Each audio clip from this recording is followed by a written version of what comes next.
Hello सांग मैंने आशा करछि आपण मैंने समस्ते भलरे थिबे। आउ एबे जो एते गरम पड़छि गरम रु बाहर फेरला बेलकु किछि ना किछि ठंडा ठंडा पीवा पई इच्छा होछि। तो सेइत पई मु एठी गोटे घरोई रेसिपी आपण मानक पई नै आछि आंबर पणा तयारी करिया पई जाउछि। तो सेइत पई मु आम बाड़ी रे हितबा किछि कंचा आंब को धोई के ताको प्रेशर कुकर पई छाड़ देइथिली। आ आंब एठी मोर भल भाबरे सिझी गलानी।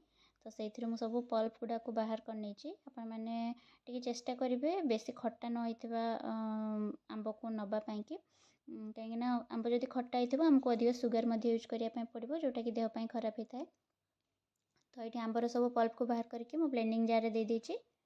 और ता सहित 1.5 चामच दउछि पान मधुरी, 1 चामच जीरा, लूण, ब्लैक सॉल्ट और पुदीना पत्र बिना पानी देके याको आमे भलो भाबे ग्राइंड करनबा। आ याको स्टोर करके आपण माने जे कोनोसी काच कंटेनर रे याको फ्रिज रे रखि परिबे। और सेथिरे जदि आपण आंबर जो टाकुआ होता है ताकू जदि रखुचंती ताले यार कलर मध्य चेंज ही न थाए और टेस्ट मध्य सेमती रही थाए। तो बस आपड़ जिते भी किए गेस्ट आसुँच आपड़ बाहर आसुँच बाहर आसवे आसिकी बस ये मिक्सचर को नेबे आपण हिसाब से आपड़ पानी देबे और पानी देकी से बस अल्प टिके लेंबू चिपुड़े आउ जो फ्रेश पुदीना पत्र आपड़ ऐड करेंगे ये कम्प्लीटली ऑप्शनल अच्छी आउ आइस पकईकि बस या ठंडा ठंडा एंजॉय करेंगे। मुझे तो एंजॉय करने चलली।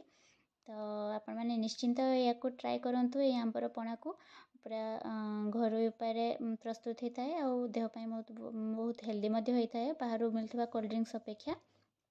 तो आपण मैंने निश्चिंत मते कहे ये गरम आपण मैंने आउ कौन कौन सब कोल्ड ड्रिंक्स चाहूँ मो पाखर आपण मानक कौन भल लगे ये गरम रे बाहर आसले पीवाई कि मुझे निश्चिंत भाव में आपण मान पाखे पहुँचाई ट्राए करी। तो thank you for watching, like share and subscribe.